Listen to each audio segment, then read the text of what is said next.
आता पाहूया राजकीय विश्वात काय सुरू आहे त्या संदर्भातल्या टॉप 9 बातम्या।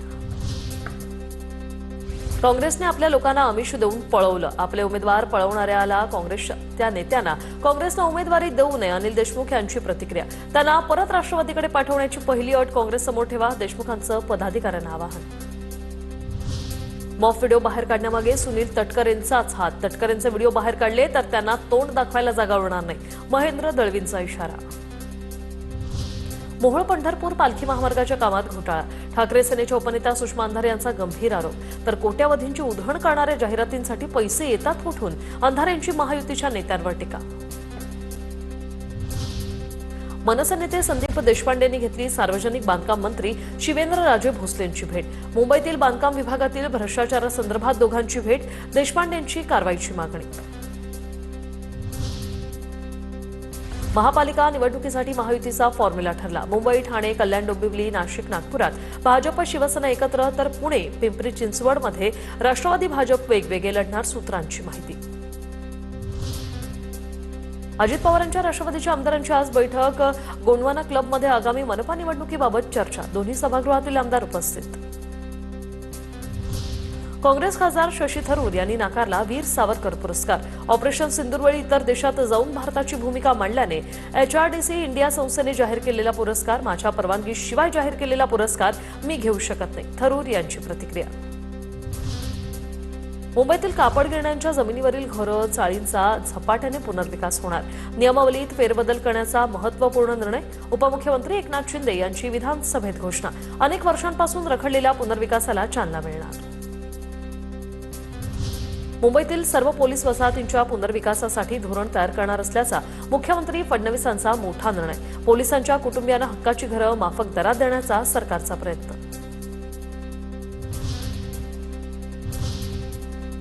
आता पाहूया कशी सुरू आहे निवडणुकीची रणधुमाळी, त्या संदर्भातल्या टॉप 9 बातम्या।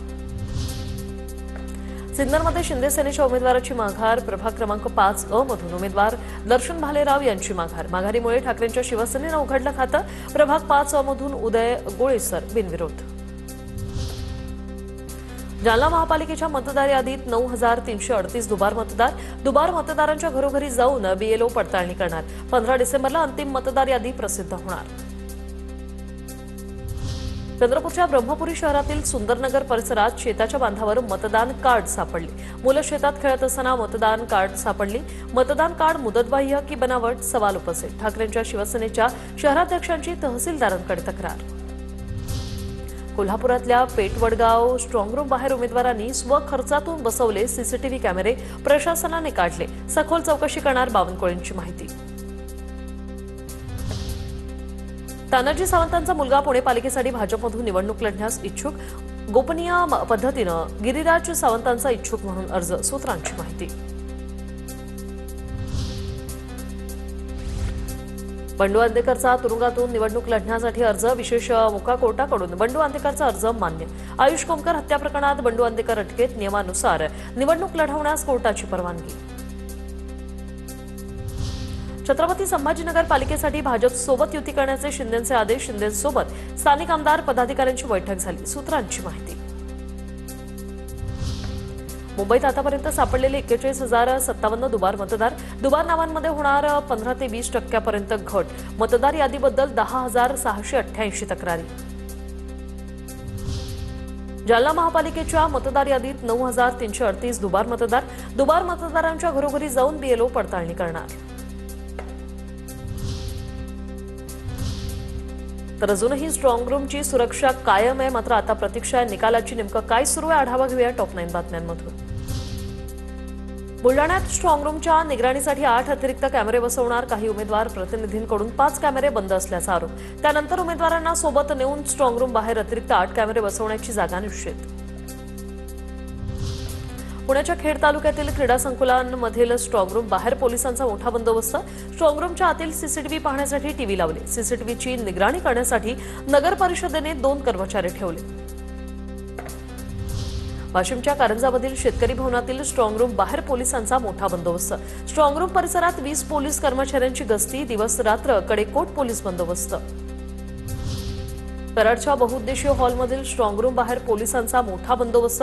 24 तास पोलिसांकडून स्ट्रॉंग रूम बाहेर पहारा।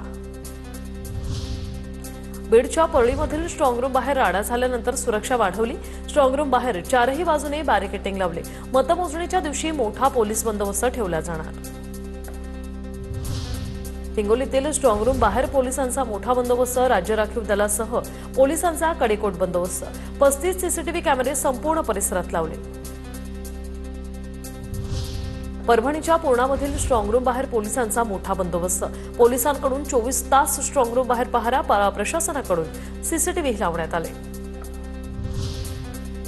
गडचिरोलीतील स्ट्रॉंगरूम बाहेर 40 पोलीस तैनात, तर 24 सीसीटीव्हीची स्ट्रॉंगरूमवर नजर। 3 तुकड्यांचे पोलीस जवानांची स्ट्रॉंगरूमवर नजर।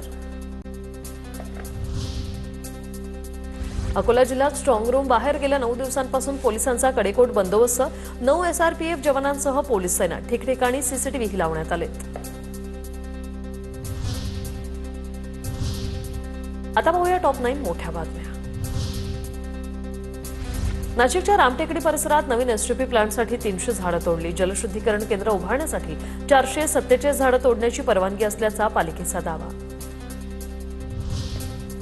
नाशिकमध्ये पर्यावरण प्रेमींनंतर साधू महंत आक्रमक, तपोवनातील अनेक मंदिरांना प्रशासनाकडून नोटीस, चुकून नोटीस पाठवल्याचं मनपाचं स्पष्टीकरण। तर मंदिरच राहिलं नाही तर कुंभमेळ्यातील साधू महंत राहणार कुठे? महंत राम स्नेहीदास महाराजांचा सवाल। शिरूर तालुक्यातील पिंपरखेड येथे वनविभागाने लावलेल्या पिंजऱ्यात बिबट्या जेरबंद। गेल्या महिन्याभराच्या कालखंडामध्ये वनविभागाने पिंपरखेड परिसरात 25वा बिबट्या केला जेरबंद। अमेडिया कंपनीला स्टॅम्प ड्युटी सवलत नाही, स्टॅम्प ड्युटी भरावीच लागेल। जिल्हा सहनिबंधक संतोष हिंगणे यांचे आदेश। सुनावणीनंतर मुद्रांक आणि शुल्क विभागाचा निर्णय। रत्नागिरीतले प्रसिद्ध उद्योजक सचिन पाकळेंच्या कंपन्यांवर ईडीचे छापे। खेड आणि चिपळूण सावड इथल्या कंपन्यांवर पहाटे एकाच वेळी छापे। छापेमारीचं कारण अस्पष्ट। राज्य सरकारकडून टीईटी बाधित शिक्षकांसंदर्भात मार्ग काढण्यासाठी समिती स्थापन करण्याचा निर्णय। मंत्री पंकज भोयर यांच्याकडून कोर्टात हस्तक्षेप याचिका दाखल करण्याबाबत राज्याच्या महाधिवक्ता यांच्याशी सल्लामसलत करून निर्णय घेण्याचं आश्वासन। झिशान सिद्दीकींच्या सुरक्षेवरून हायकोर्टानं सरकारला सुनावलं। सुरक्षा कमी केल्यानंतर सिद्दीकींना काही झाल्यास जबाबदार कोण? मुंबई हायकोर्टाचा राज्य सरकारला सवाल।